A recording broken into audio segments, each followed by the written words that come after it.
ये जो गाय है ये एक वेजिटेरियन जानवर है। क्या चीज़? गाय। हाँ हाँ। तो यहाँ इंग्लिस्तान में इन्होंने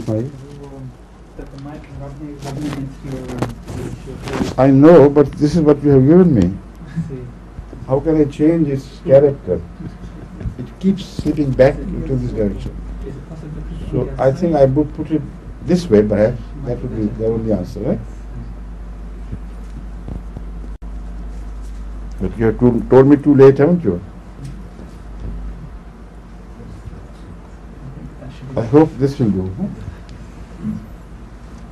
तुम्हारी है? जी, गाय चूँकि एक वेजिटेरियन जानवर है और यहाँ इन्होंने इसकी फीड में गोश्त वगैरह मिला दिया है। हाँ? इंग्लिस्तान में जो फीड वगैरह उसको दी गई है पिछले, उसमें इन्होंने गोश्त वगैरह मिक्स किया है। ठीक है।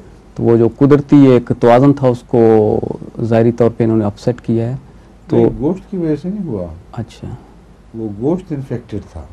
अच्छा अच्छा। जो गाय को खिलाया गया है। जी जी। ये जो डिजीज़ है ये पहले भेड़ों में आई थी और बहुत सी भेड़ों को इनको डिस्ट्रॉय करना पड़ा। भेड़ों से तो इसको पाक कर लिया। अब कंजूस कौमें हैं इक़्तिसादी लिहाज से, वो कहते हैं इसको क्यों ना किसी ऐसे मसरफ़ में ले आएँ कि पैसे बच जाएं।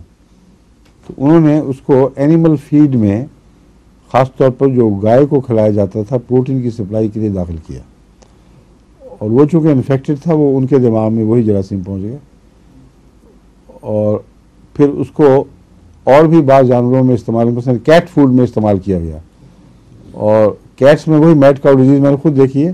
सैर के दौरान एक बेचारी कैट हर लिहाज से सेहतमंद थी, रोशनल नज़रें उसकी बिल्कुल, लेकिन उठती थी गिर पड़ती थी इस करवट उस करवट और उसी हालत में वहीं उसने जान दी। तो ये सिर्फ इसकी ये बहस नहीं है कि गोश्त खोर नहीं है और गोश्त खिला दिया गया।